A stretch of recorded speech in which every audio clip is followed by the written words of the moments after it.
if you look at your blog audience and see who your readers are, you can kind of pick the demographic and guess what social media they're going to use. That was Erin Sellin, and this is episode 78 of the Chopped Podcast.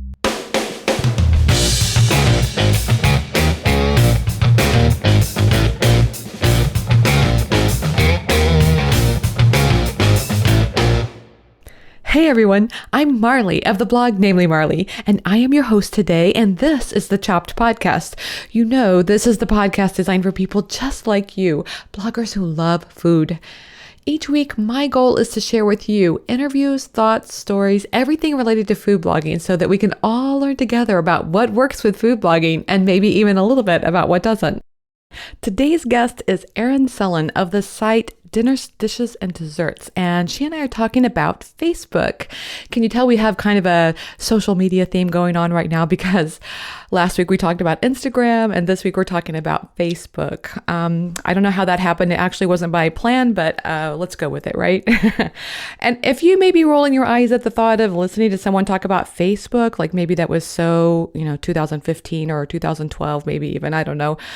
I just want you to know this, that today's guest, Erin, grew her Facebook page from around 15,000 fans to over 61,000 fans in just about 6 months. So in November last year, she had 15,000, and at this point she has over 60,000 and maybe even closer to 70,000 now that I think about it, followers on her Facebook fan page. That's pretty impressive. And she says she's seen an increase in traffic to her site as well. But the thing is, Erin is quite open that Facebook is not for everyone. And she, points out that like any social media, like Instagram or Snapchat or whatever, you really need to focus on what's important to your audience. So think about it this way. If you really want to be your best, it's probably a good idea to focus on one social media platform. And the really smart plan would be to figure out which one your audience is on and then use that as your one social media platform that you're really going to focus on. So for Erin, she realized that her target market was at a demographic that was probably using Facebook more than anything else. So she decided to make that, the area that she really concentrated on. What a great strategy, right? So if you think Facebook is a place you want to be, listen in as Erin talks about the way she grew her account. They're very doable tips, really interesting stuff. But even if you're not so certain about Facebook, I think you'll still get some interesting ideas of, approaches that she used on Facebook that you can use on different social media platforms. And also we talk about things besides just social media as well, including Erin's tips for somebody who's just starting out as a food blogger. So whatever you do, make sure it fits with you. Sometimes I think social media is a little bit like a buffet. Just because you can eat it all doesn't mean that you should. So consume your social media calories with intention and purpose.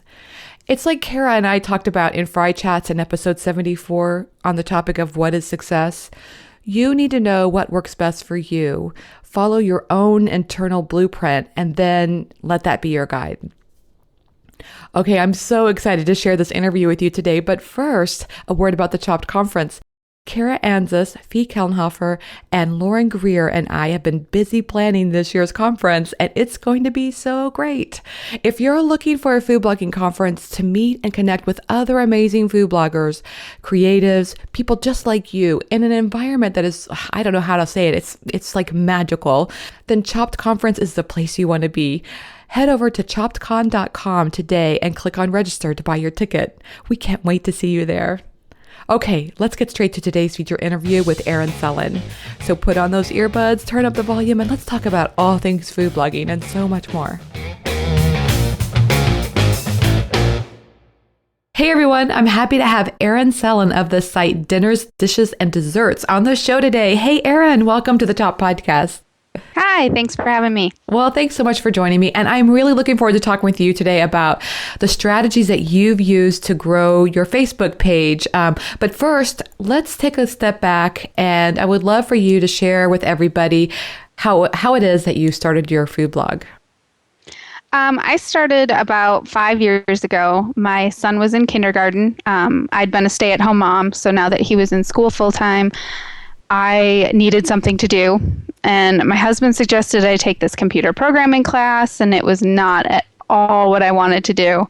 And I talked to a couple friends, and they all suggested something food related. And one friend suggested a blog. And so the next day, I started on Blogspot free and started the blog. Wow, that was really fast then, huh? Yeah, once I have something in mind, I don't like waiting. I get you. Patience is not my middle name, let me tell you. So your friend suggested this. I bet she had no idea this was going to turn into what it has for you.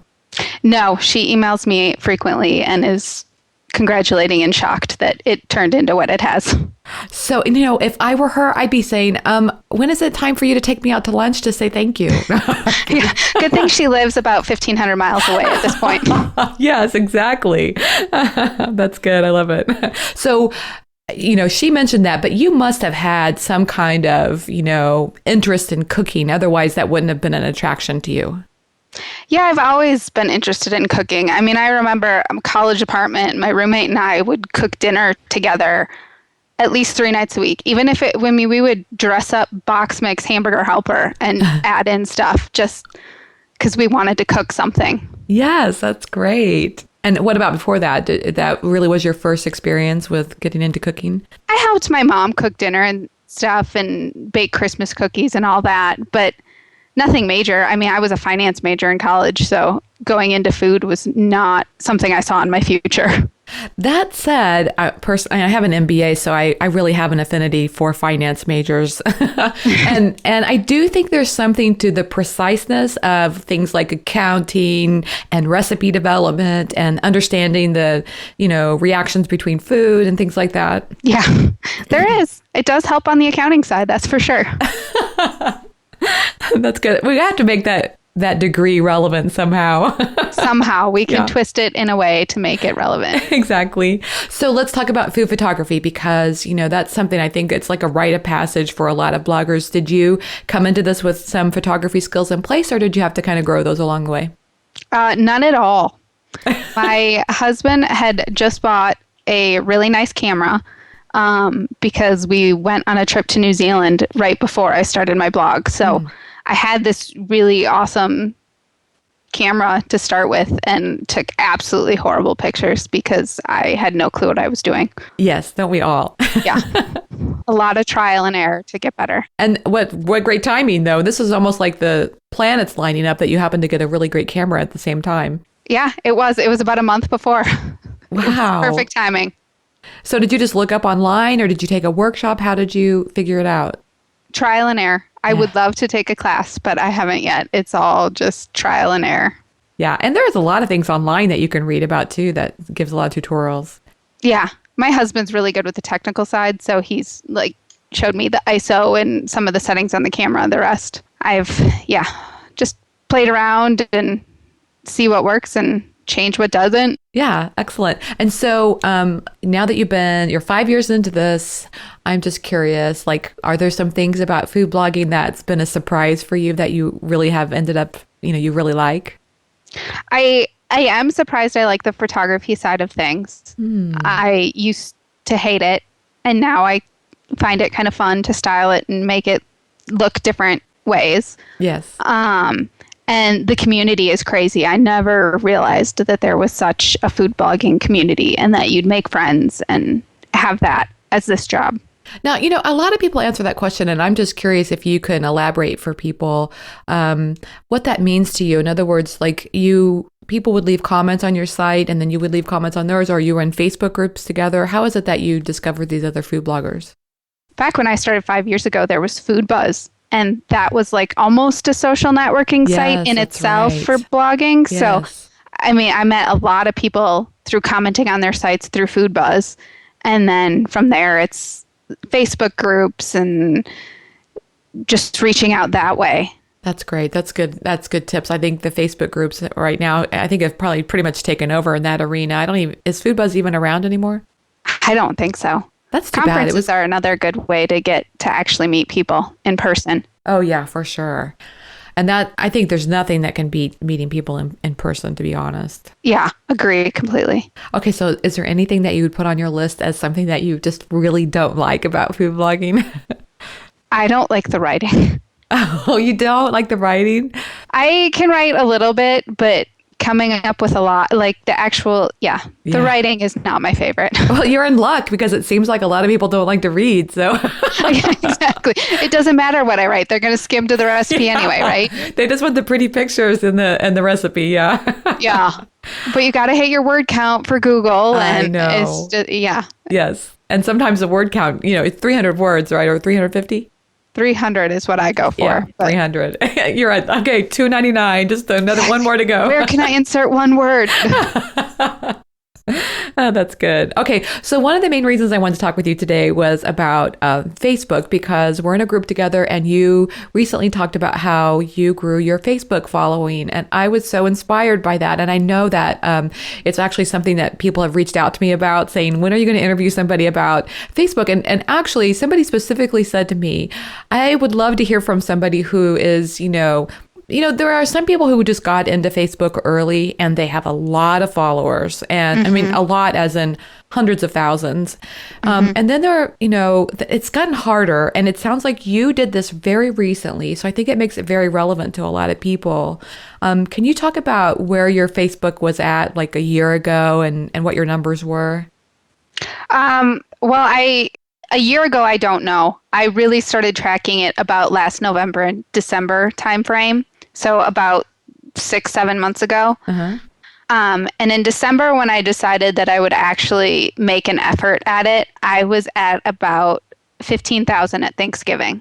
And I decided then I'd seen enough people, a couple different podcasts or interviews where people had grown it from 20,000 to 1 million in a year. And recently, like 2015, before, after the people blew up for no reason. Yes. And I got to the point where I was like, well, why can't I do that? There's nothing, no offense to them, there's nothing that special about them that I can't do it as well. Right. In other words, you're offering great content to your readers as well. Yeah, I felt like my pictures were good, my content was good, my recipes were something that everybody could make and appealed to a wide audience. Yeah. So why couldn't I reach more people? So then what did you spend some time looking at those sites that had gotten the pages, or did you find some resources that gave you tips on what to do? I had some resources. I talked to a couple other bloggers. I listened to one interview with Holly Homer, who I think she's Quirky Mama is her site. And she grew to over 1 million in a year's time. And so I heard her method. I adapted her method because there was no way that was going to work for me. She must have been posting like 20 times a day or something. Yeah, she posts 26 times a day. 26. Okay. She has a team. So it's not just her. Right. Nobody could maintain that. Right, exactly. And it's just me. So I adapted that, changed it, and decided I would try and see if that could work for me. Huh, that's great. And so do you mind sharing now that you that was like 6 months ago. Can you share your numbers now? As of today, I was at 61.5 thousand followers. Yeah. Wow. I bet that was pretty exciting every time you logged into Facebook, seeing all the, the new followers. It is. It's pretty exciting. I mean, it's steady. So, but looking back and going 6 months ago, wow, I've grown over 40,000 in 6 months. That's a lot. That is a lot. And I think that helps people know that it is doable then. It is. You have to work. It's not just going to happen, but it is doable if you want to put the time in. Okay, so let's talk about some of the specific strategies that you feel like have helped you the most. I think the number one thing that has helped me grow is doing videos. Really? I have just done the tasty style BuzzFeed, just your hands, fast motion videos. But I've done about one a week. The last month or so hasn't been as much. But I've scheduled about one a week on my Facebook page, and they get crazy interaction. That's great. And do you link them then to a particular recipe? Yes, I've done a handful of old recipes that have done well on my blog. And then I've done it alongside of some new posts that go out. So I've done a mix of picking old popular posts and then brand new ones. Redoing the old popular posts definitely does better. something in the Facebook algorithm knows that that link has been clicked on enough times, that they seem to do a little better. But even the brand new ones, I posted one just yesterday, and I think it's at over 10,000 views right now. So Wow. even the new ones are doing well. Can I ask you a question about how you record those? Because I'm curious, do you use your phone? No, I use my camera, and I put it on the tripod and then just aim it down. So it's just the DSLR camera that also does video? Yep. Got you. And then, so then do you edit it then and add the text that says, add a cup of this or whatever? I don't actually put the ingredient information in the video on the text because I want people to click to my site to see the information. Yes, exactly. Okay. So I will put the recipe name, and then I have all the ingredients laid out and do that. And then in the text at the top where it says, like, I made these Rice Krispie treats, click here to get the full recipe. And then there's a link to the site on my blog with the URL there so they can click. Now, I've done a couple of these. I think they call them hyperlapse videos. Yeah. But I've done that. I've done some on my phone. There's an app that comes with Instagram that's called Hyperlapse. I've used that. But you can also, what we did once for a top-down video was we actually set it. Is it a time-lapse shot where it just takes a shot every few seconds? Is that what you did? I've seen that, but that's not what I do. I just record it, and then I download Movie Maker to my computer. Okay. I know a lot of people use iMovie, but I don't have a Mac. Okay. And then Movie Maker, you can just cut out.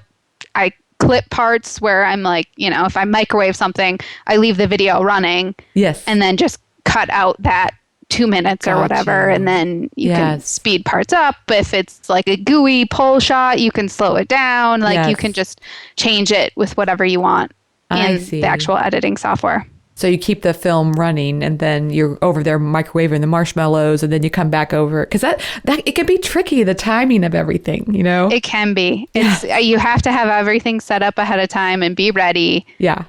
At least for me. Maybe somebody else doesn't, but for me, I have to be organized and have everything sequentially, and even in my head walk through, okay, I'm going to pour this here and this here and do this. So yeah. Because I'm not awesome at editing, so it needs to be somewhat cohesive so that the editing is easy.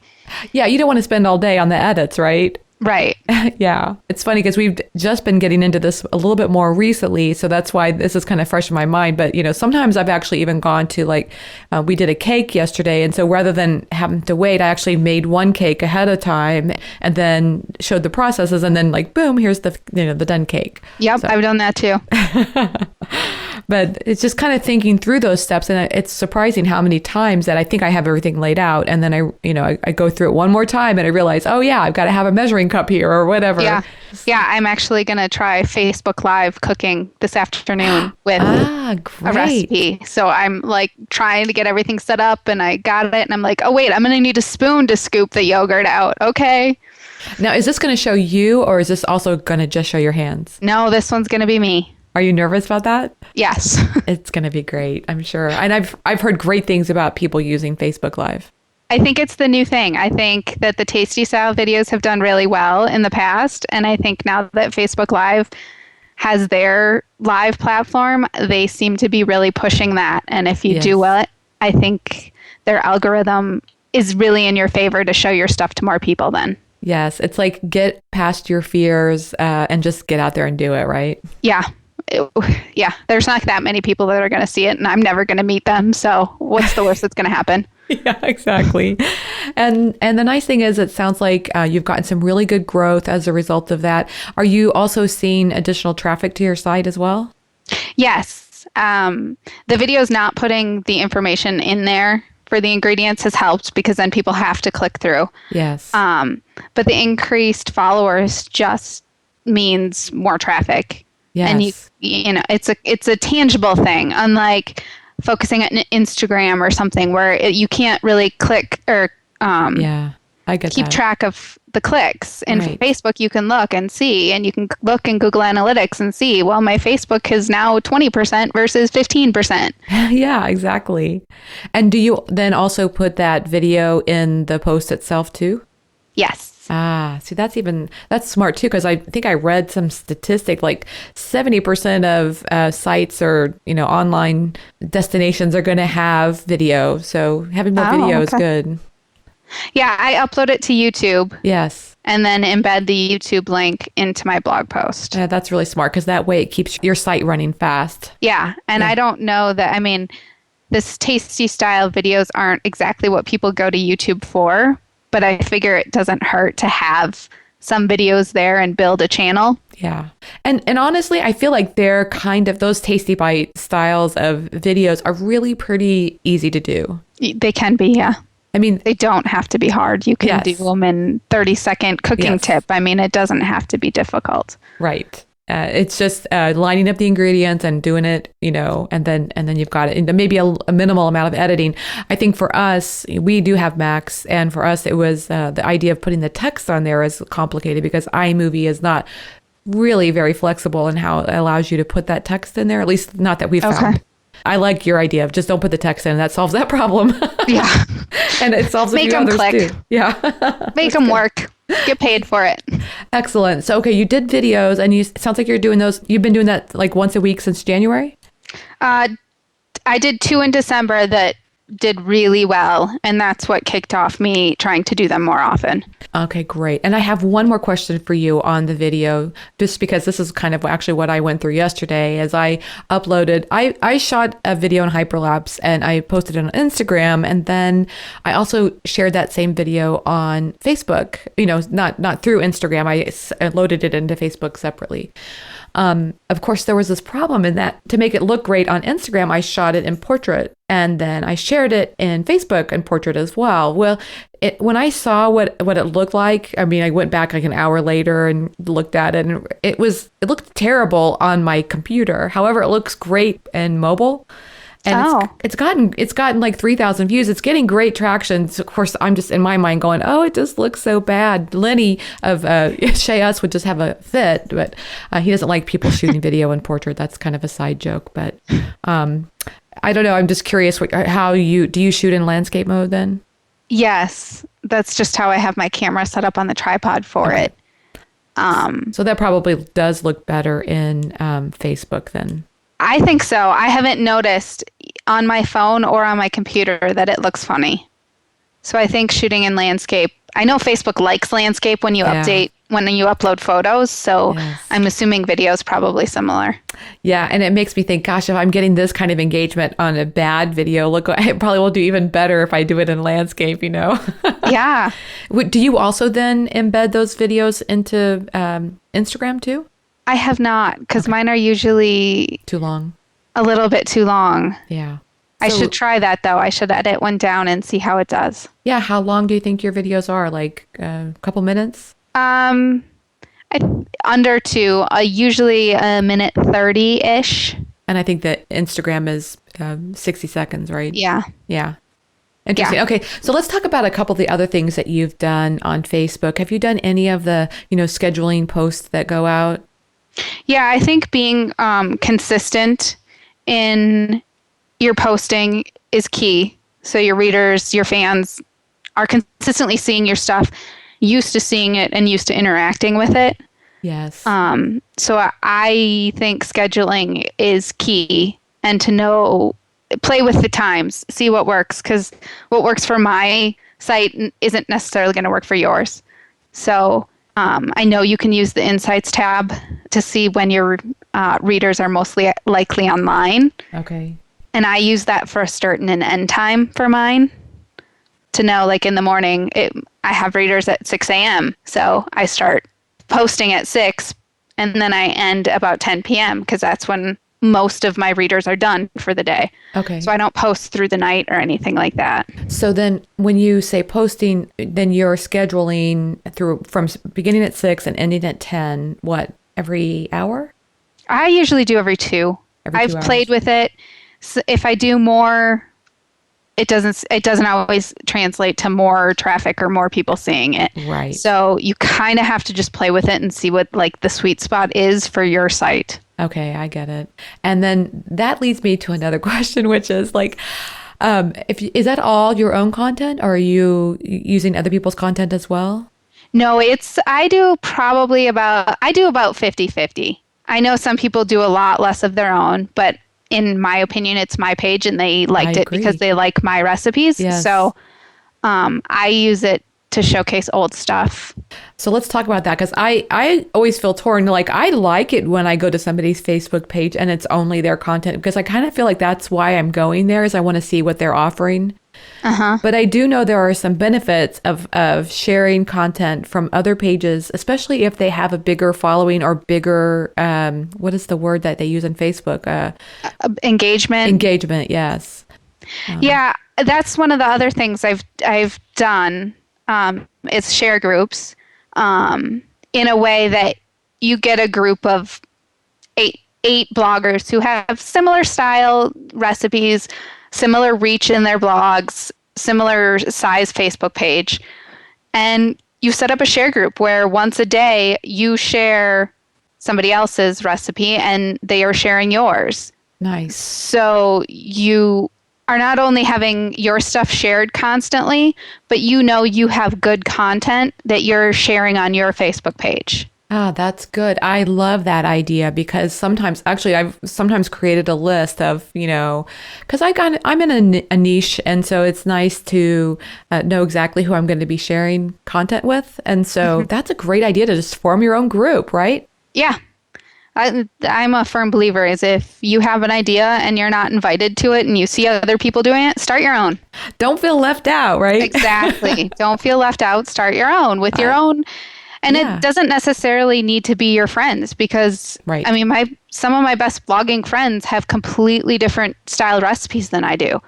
And Ah, they're yeah, not going to go well on my site. So, yeah. if I have a really good vegan friend, my readers aren't vegan. So, Right. I mean, I Yes. can share their stuff every once in a while, but it's not going to go anywhere. Right. So, it's finding people with like sites, like Facebook pages, like Reach, and just sharing each other's stuff and set up a schedule. And so you always know something of yours is being shared, and you always know you have good content that will resonate with your readers that you're sharing on your page. And when you say set up a schedule, what does that mean for you? Does that mean you're using the scheduling tool in Facebook or you actually have a spreadsheet? I can see you with a spreadsheet, Erin. Our Facebook groups do have a spreadsheet for the schedule. So it's just a grid. Like I will share, Susie on Monday, you on Tuesday, Sandra on Wednesday, and so on. Right. And you just set up a grid so everybody is shared once per day. And then I do use the Facebook tool, scheduling tool, to actually schedule it on Facebook. Okay. And some of that is what I've read is that Facebook likes it when you use their tools. Is that right? I've found that. I know some people like third party schedulers, but for me, it's just an added step. So some options of third-party schedules are things like Buffer. I use CoSchedule on my site, and CoSchedule will launch directly to Facebook. And I actually end up getting pretty good engagement when I use CoSchedule, and I don't know what that means, if that's a good sign or not. Yeah, some people have really good luck, and I don't know if it depends on the page, Yeah. how consistently you've used that. I don't know how they determine what's successful and what's not. Yeah. Okay. But if you find something that works, keep going. Cool. Good. Okay, so I get now how you're sharing content from some select bloggers. I think that's a great strategy. What about content from your own site? Do you have a plan for how you go about that? No, but I probably should. So you're just kind of picking like, okay, this is July, or this is this time of year, so we're gonna have these kind of recipes. Yeah, kind of. Okay. It's somewhat of, oh, I know this, this my no bake Oreo cheesecake that does well on Facebook whenever I share it. So, it's stuff hasn't been doing well. I'm going to show my no bake Oreo cheesecake because it does well and that helps out. So it's all seasonal. It's what I want to, I haven't shared this one in forever. I forgot I made this recipe 3 years ago. Let's put it up there. I think sometimes I have a tendency to have this checklist mentality. Like I have this in my mind, shared that one to Facebook, I'm done, but you share it again. I share it again. I share I try not to do it more than once every couple days. And that would be at max. Usually it's once every 2 or 3 weeks. The same recipe? Yeah. If it's doing well. I mean, Okay. like my Oreo cheesecake during the summer, I'll share that once a week. Really? Okay. So, The way I look at it okay. is if you look at the reach, say it reaches 5,000 people. Okay. I have 61,000 fans. That's what, 55,000 people who didn't see it. So if I share it again next week at a different time, that's a different group of people that might be seeing it. Okay. That's really good. I like that. So that's the way I look at it. And so in that way, you can kind of look at your Facebook page a little bit the way you look at Pinterest, right? And that you, I'm sharing stuff to different boards on Pinterest because I'm trying to get, different eyes looking at it. Same thing with Facebook if you're just doing it on your same page, but at different times. Yeah. Okay. Different times and different days of the week. I mean, us as bloggers are on Facebook all day, every day. Yeah. But my mom isn't. She opens up Facebook 3 times a week. So Okay. if you play with all of that, hopefully you're hitting different people each time. I like that. Now, do you ever share content I've heard some people say that you want to have engagement. So you might just ask a question like, hey, what's your favorite cooking utensil or things like that? I used to. I consistently did that for a while, and it just got, honestly, to be too much work. Okay. So that hasn't really been a work on your part to create that engagement. It's really the videos that have been creating the engagement for you. The videos, and I think consistently sharing good content. Yes. And then are you very careful about making sure you're responding to comments that people leave? Yeah. I try to make sure at the very least that I like every comment. Yes. If somebody just says yum, I won't necessarily say anything back to them. Right. And I have a couple people who will comment on every single one they see. Looks good. Because I think they're trying to make sure they continue to see stuff in their feed. So I don't respond to every one of those because I feel like that would maybe annoy them and I don't want them to stop commenting. Yes. So I will like their comment, but not necessarily say anything. Well, I think that's good. And especially when you get up to 61,000 followers, that's a lot of people looking at your stuff. Hopefully, some days. Yeah. So do you have any other tips that you want to share about Facebook and how that's worked for you? I think the other thing that I've done to help is finding recipe groups. Like there's different Facebook groups that are recipe sites. Like there's Just Dessert Recipes is one that it's a focused group that people join. Yeah. And then the Facebook's algorithm treats it differently. So it shows them stuff because they join this private group and want to see the stuff. Yes. So I will share one post a day, usually, if I'm on top of it. No more than one, but if I do it every day, I'm lucky, to a bunch of these different recipe sites. I think that, and that helps your post look like it's been shared. Is that one of the advantages? Yes. So if I share it to 10 groups, Facebook says, "Oh, this is a popular post. We should show it to more people." So it gets shared in those groups, and then it expands the reach on my personal Facebook page because it's been shared 10 times. So it's just a snowball effect, I think. I love this. Getting more people to see it. And even if the groups are small, it's still counting as a share according to Facebook. What I love about this is that it takes it, like if you're sitting back waiting for someone to share your content, you can actually just be proactive in that. Yes. Excellent. That's very good. So let's say I'm a person that I am just doing one post a day on my Facebook fan page. And let's say I'm a part of 5 different groups where I can share to. Would it be okay to share that one to those 5 different groups? Yes, that's what I do. I post on my blog on Monday, Wednesday, Friday. So I will share my new recipe first thing in the morning on my Facebook fan page on Monday, Wednesday, Friday. And then I usually go in back at night and share that Monday, Wednesday, Friday recipe post to all the groups at one time. So Monday night, I will go and share my cranberry apple coleslaw that went live in the morning to these 10 Facebook groups all at once. Okay. Got you. Okay, that's good. There's also some Facebook groups where you can kind of share comments within Facebook. So, everybody puts their link to their their most recent Facebook, like your coleslaw, and then people will comment or like on so many of those. Yeah, I And think those are helpful are they to okay? get to get traction from people just liking and commenting. It's just another thing that Facebook likes. Okay, good.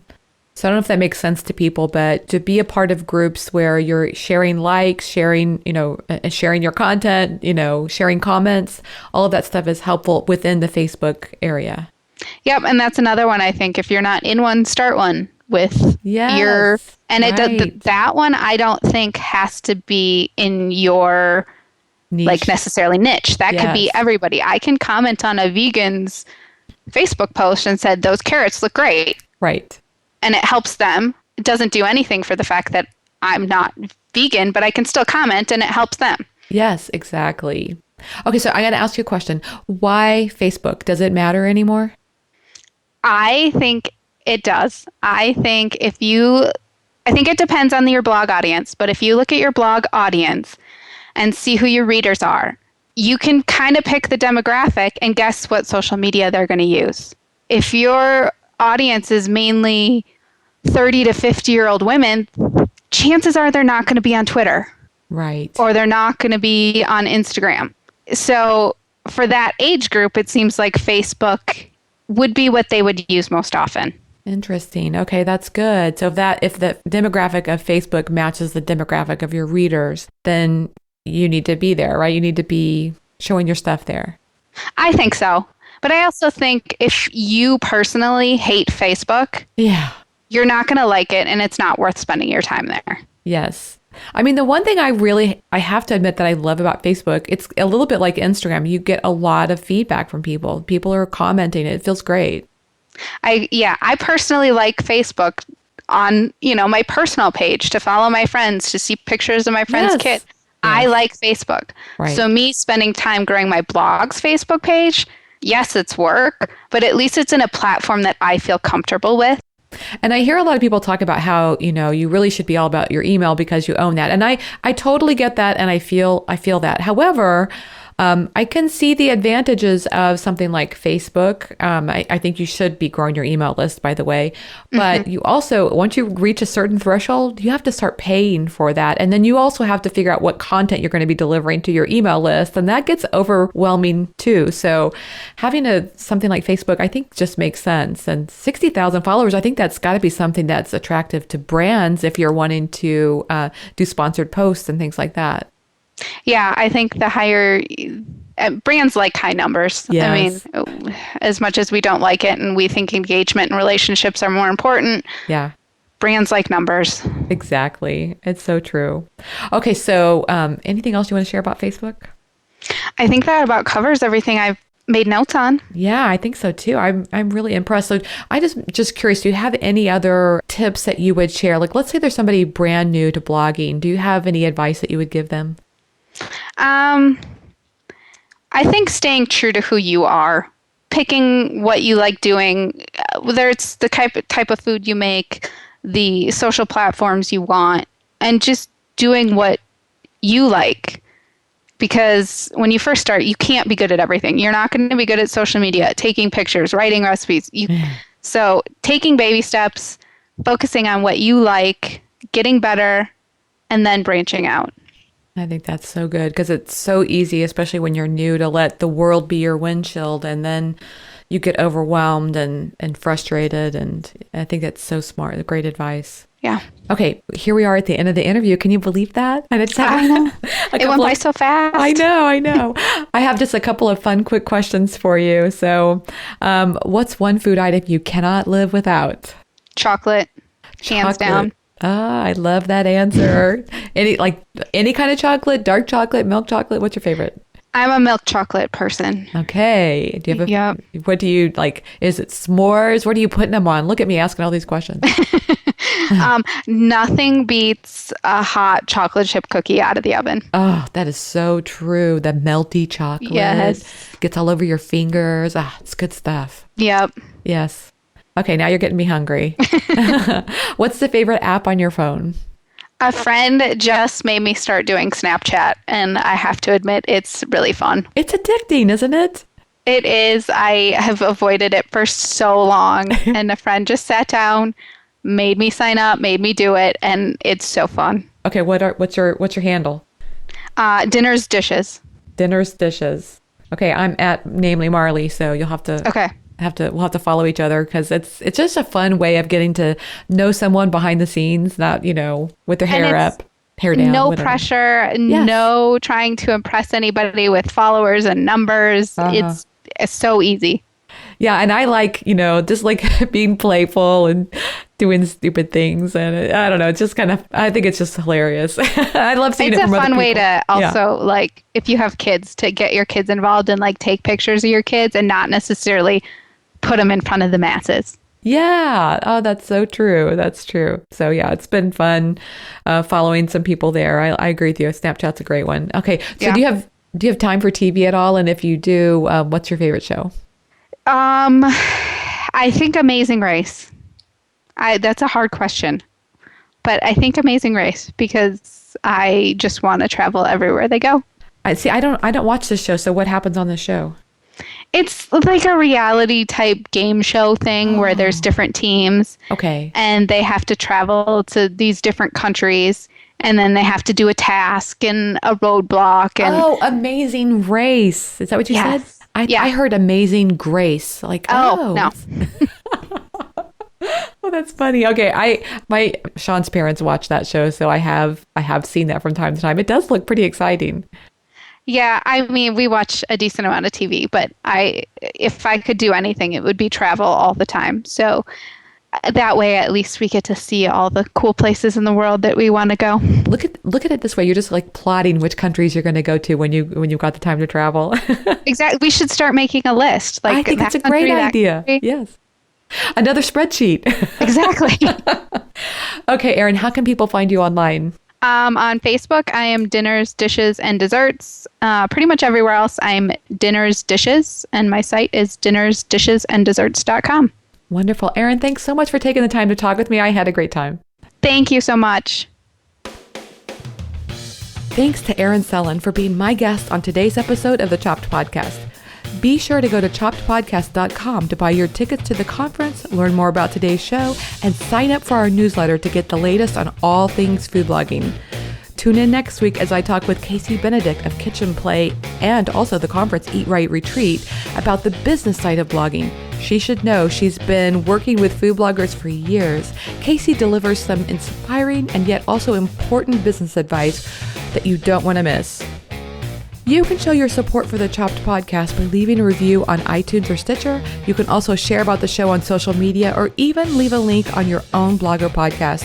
And I love getting your emails, so keep them coming. You inspire me, so I hope today's show is helpful and inspirational to the work you're doing every day.